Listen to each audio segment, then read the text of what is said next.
CPM ক্ষমতা এসেছিল 1977 সালে, সিপিএম খুন করেছিল 1970 সালে 17 মার্চ বর্ধমানের সাইবাড়ি গণহত্যা। ছেলেকে খুন করে ছেলের রক্ত ভাতে মাখিয়ে মাকে খাইয়ে মাকে খুন করেছে। সেদিন খাতির মেজ খোকা ছিল না, প্রতিবাদ করেছিলেন দিদি মমতা বন্দ্যোপাধ্যায়। আমরা দেখেছি মরিচঝাপির নিরীহ মৎস্যজীবীদের পানীয় জলে বিষ মিশিয়ে তদানীন্তন মুখ্যমন্ত্রী জ্যোতিবাবুর নেতৃত্বে অগণিত দুধের দেব শিশু থেকে শুরু করে নরনারীকে খুন করেছিল। প্রতিবাদ করেছিলেন মমতা বন্দ্যোপাধ্যায়। আমরা দেখেছি 1984 সালে অনিতা দেওয়ান, দীপালি বসাক সিপিএম এর ডাকা বাংলা বন্ধকে উপেক্ষিত রেখে স্বাস্থ্যের পরিষেবা দিতে যাওয়ার প্রতিবাদে তাদের গণধর্ষিতা হতে হয়েছিল এবং তাদের মাতৃদ্বারে ধাতব টর্চ লাইট ঢুকিয়ে তাদের খুন করেছিল। সেই পার্টিটার নাম মার্ক্সবাদী কমিউনিস্ট পার্টি। প্রতিবাদ করেছিলেন মমতা বন্দ্যোপাধ্যায়। মেজো খোকা ছিল না, যে সিপিএম বলতো ইনকলাব জিন্দাবাদ, সারা ভারত কৃষক সভা জিন্দাবাদ, সেই সিপিএমই তো সুদপুরে 11 জন কৃষককে মাঠে পিটিয়ে খুন করেছিল। প্রতিবাদীকে নেত্রীর নাম মমতা বন্দ্যোপাধ্যায়। আমরা দেখেছি বাংলায় সিপিএম এর ভোট লুট। কেশপুরের নন্দরানী দল যত ভোট তার থেকে আরো 10% ভোট বেশি পায়, 110% ভোট নিয়ে জিতত। দিদি 92-93 চিৎকার করে বললেন যে সচিত্র পরিচয় পত্র বিনা নির্বাচন নয়। মমতা বন্দ্যোপাধ্যায়ের সেই আন্দোলনে সাড়া দিয়ে 1993 সালের 21শে জুলাই গ্রাম থেকে গ্রামান্তর সর্বস্তরের মানুষে গিয়ে কলকাতা যখন জনপ্লাবন, তখন নির্বিচারে গুলি চালিয়ে তদানীন্তন জ্যোতিবাবু বুদ্ধবাবুদের পুলিশ 13টা তাজা প্রাণ শহীদ করেছিলেন। নেত্রীর হাত ভেঙেছিলেন, মাথা ফাটিয়ে দিয়েছিলেন। প্রতিবাদী নেত্রীর নামকে মমতা বন্দ্যোপাধ্যায় মেজো খোকা নয়। আমরা দেখেছিলাম যে আনন্দমার্গী সন্ন্যাসিনীদের কসবা তিলজলা বিজন সেতুতে পুড়িয়ে মেরেছিল।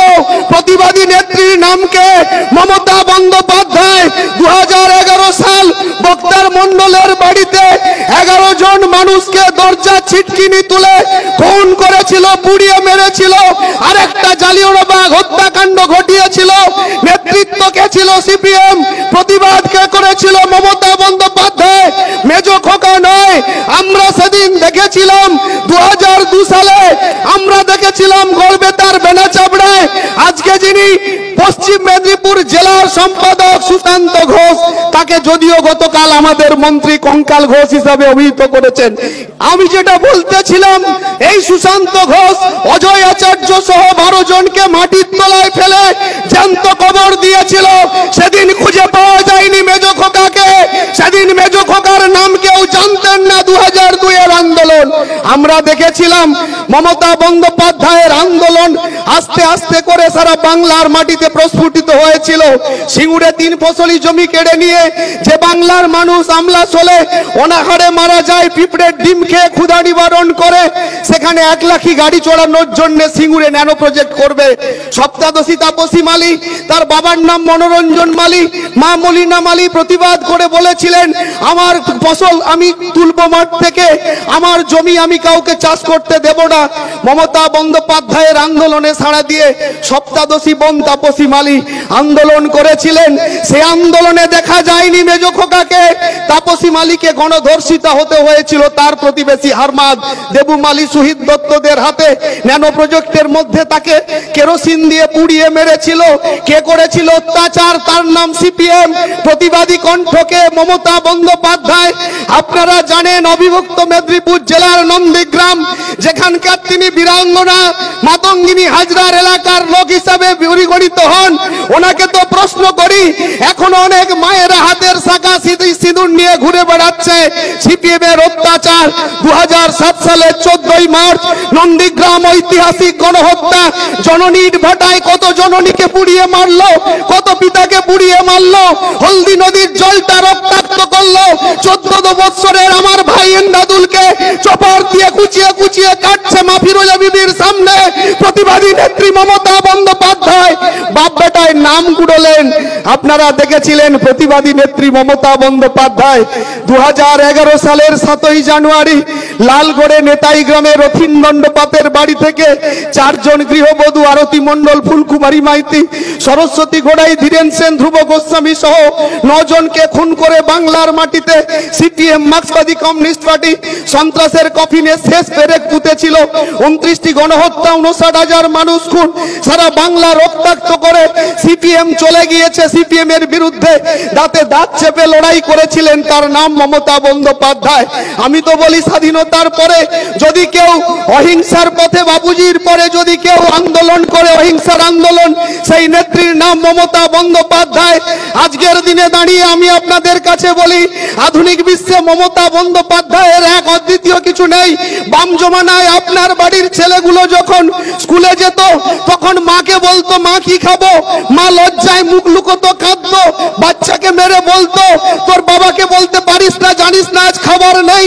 আজকে যখন সেই মায়েরা এই সরকারের 12 বছর এসেছে, দিদির মিড ডে মিল আছে, আপনি আপনার ছেলেকে স্কুলে যাওয়ার সময় ডেকে বলেন বাবু কি খাবি বল, বাচ্চা বলছে আমি আজ খাবো না, দিদি আমাদের আজকে স্কুলে মিড ডে মিলের ডিম নেই, বাচ্চা বলছে আমি আজ আর খাবো না, বাড়িতে আজকে মাংস হয়, আগামীকাল আমার নিউট্রিশনের জন্য ফল দেবে। এটাই পরিবর্তনের সরকার। বাংলার 10.5 কোটি মানুষকে রেশন দেয় মমতা বন্দ্যোপাধ্যায়, আর্সেনিক মুক্ত পরিশ্রুত পানীয় জল দেয়, বিদ্যুৎ দেয়, সড়ক দেয়, অন্ন বস্ত্র বাসস্থান, কন্যাশ্রী, রূপশ্রী, সবুজ সাথী, সবুজশ্রী চারা গাছ দেয় কন্যা সন্ততি জন্মগ্রহণ করলে। আর এখানকার মির্জাফর বিভীষণেরা তারা উল্টো পাল্টা করে মানুষকে বোঝায়। আমি এদের সম্পর্কে অনেক বলার ছিল, পরে বলবো। এত অগ্রজ নেতৃত্বরা আছেন, আমি আপনাদের বুথে বুথে এসে এসে বলে যাব। শুধু বাচ্চার মানুষকে বলবো, যারা এমজি এনআরইজি এর টাকাটা আটকে রেখেছে, Mahatma Gandhi national rural guarantee employees act আইন মাফিক কাজ করেছেন বাচ্চার মানুষেরা।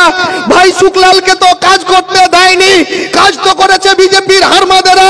যদি দুর্নীতি থাকে বিজেপি করেছে, যদি চুরি থাকে বাচ্চায় বিজেপি চুরি করেছে। কেন দিল্লির টাকাটা দিচ্ছে না? এরপরে আসলে ঘিরে ধরুন মেজো খোকাকে।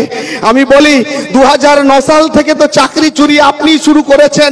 আমি আর বলবো না বেশি কথা।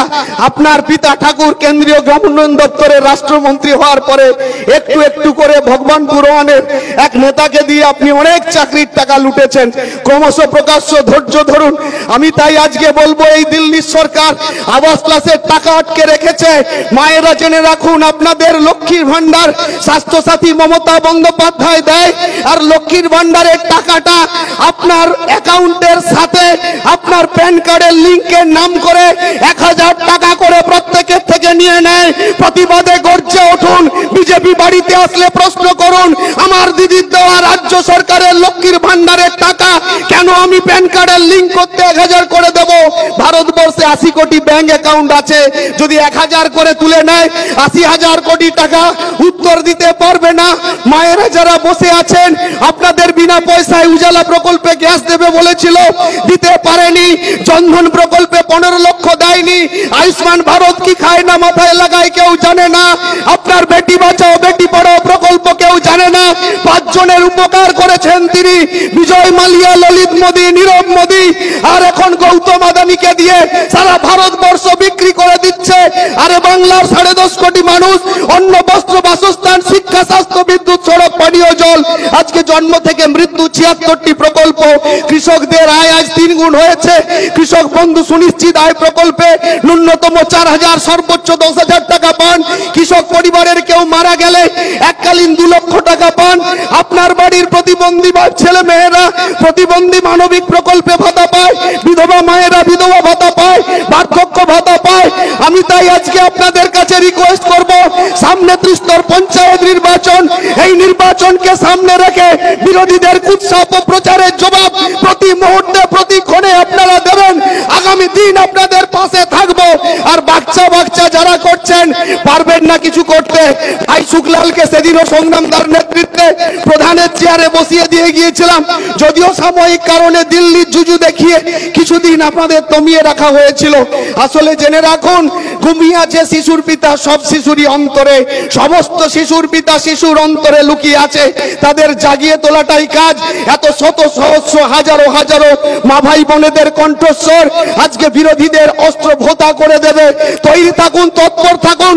সামনে পঞ্চায়েত নির্বাচনে আপনাদের ইঞ্চিতে ইঞ্চিতে লড়াই করে গণতান্ত্রিক পদ্ধতিতে তৃণমূল কংগ্রেসকে তিল তিল করে তিলোত্তমায় পৌঁছে দেবেন, এই আশা নিয়ে আপনাদের সবার নিরোগ সুস্থ জীবন কামনা করে আমার বক্তব্য শেষ করলাম। জয় হিন্দ, জয় বাংলা। মমতা বন্দ্যোপাধ্যায় জিন্দাবাদ, অভিষেক বন্দ্যোপাধ্যায় জিন্দাবাদ, আমাদের নেতা সোমেন মহাপাত্র জিন্দাবাদ, সোমদা জিন্দাবাদ, শ্রেয়াশিস দা জিন্দাবাদ।